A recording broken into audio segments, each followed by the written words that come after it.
Hey guys, Liz PB here. Sorry the lighting is really bad in my car right now, but wanted to go live because I have something to say.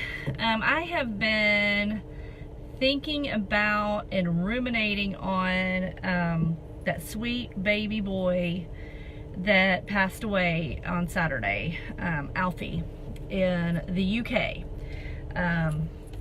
Absolutely, positively broke my heart about what happened. And I've just been thinking about it, and I have something that I want to say. I need to get it off my chest about this subject. If you don't know the backstory, go look it up. Just type in Alfie UK. It's a heartbreaking story. It is a child that was very sick with a terminal illness.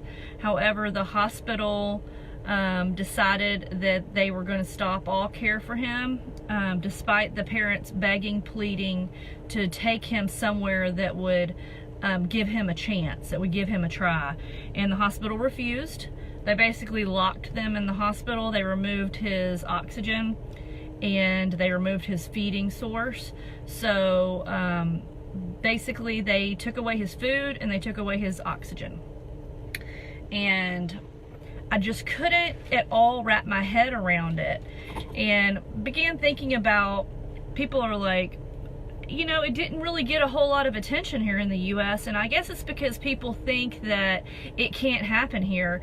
And let me tell you that it does happen here. Not that exact same scenario, but there have been stories circulating about parents who decide not to, or attempt to not have chemotherapy or radiation for a child. They want to do like some kind of alternative treatment for cancer.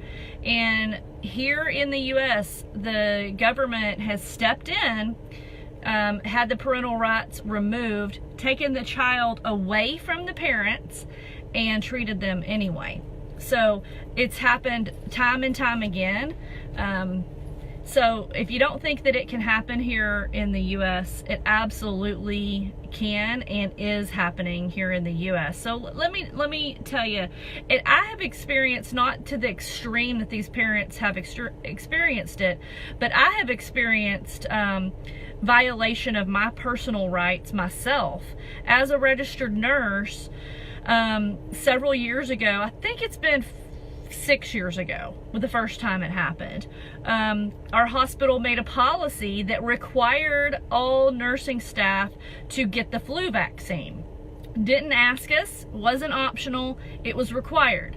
You had the choice of A, getting the vaccine, B, wearing a mask for 6 months of the year, or C, getting fired. So those were your three options. If you don't know me, anybody tells me I have to do something, especially if they tell me I have to put something in my body, I'm instantly gonna go, nope. Nope. That makes me instantly not want to do it, because no one, I repeat, no one should be able to choose what you put in your body. No one but you. Nobody. No doctor, no government, no religious leader, nobody.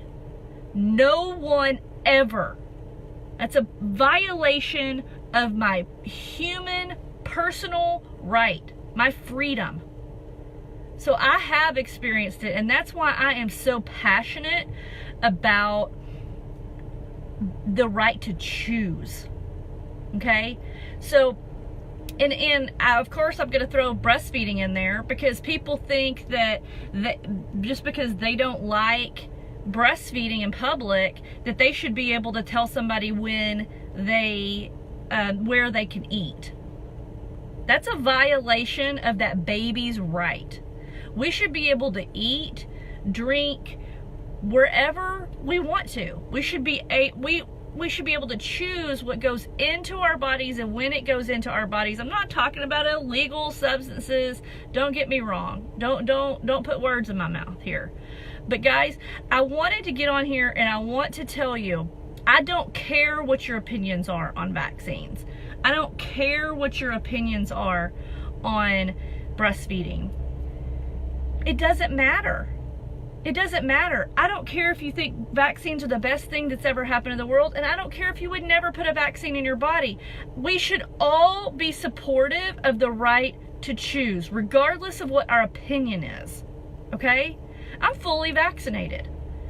But I am very supportive of the anti-vaccine movement, because I don't believe that the government, a nurse, a doctor, anybody has the right to say what you put in your body or what you decide to put in your children's bodies. First of all, with the whole vaccine thing, they're going to say that you should vaccinate, but then they're going to release themselves from any kind of liability or responsibility if your child becomes vaccine injured. That should be a huge clue. That should just make some alarms go off in your head, like, hey, wait a minute.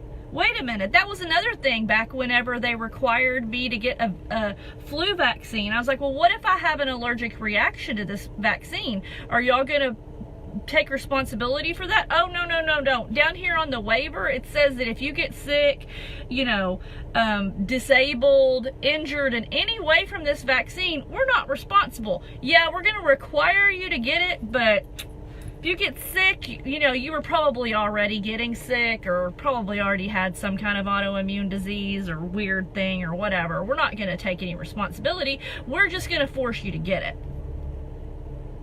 It don't make any sense. It don't make any sense. So here is in a nutshell, guys. It is time for us to take a stand. It's time for us to quit just, getting on Facebook and doing our things and living our lives and assuming that we're going to be able to keep our freedoms. Because, guys, our freedoms are being taken away from us little by little. I am, honest to God, concerned about the kind of world my children are going to live in. I really am, because our freedoms are being stripped away little by little.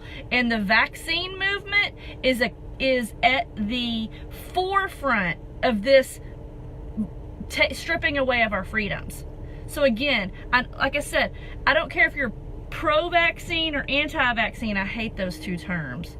I don't care if you choose to vaccinate or choose not to vaccinate. The point is, we should all, as citizens of the United States, be concerned about the government and the powers that be wanting to take away our choices. They don't know better than we do. They don't. So, it was just a little rant. I didn't get quite as excited as I thought I might. So, anyway, I hope you enjoyed this. I'll talk to you soon. Bye-bye, y'all.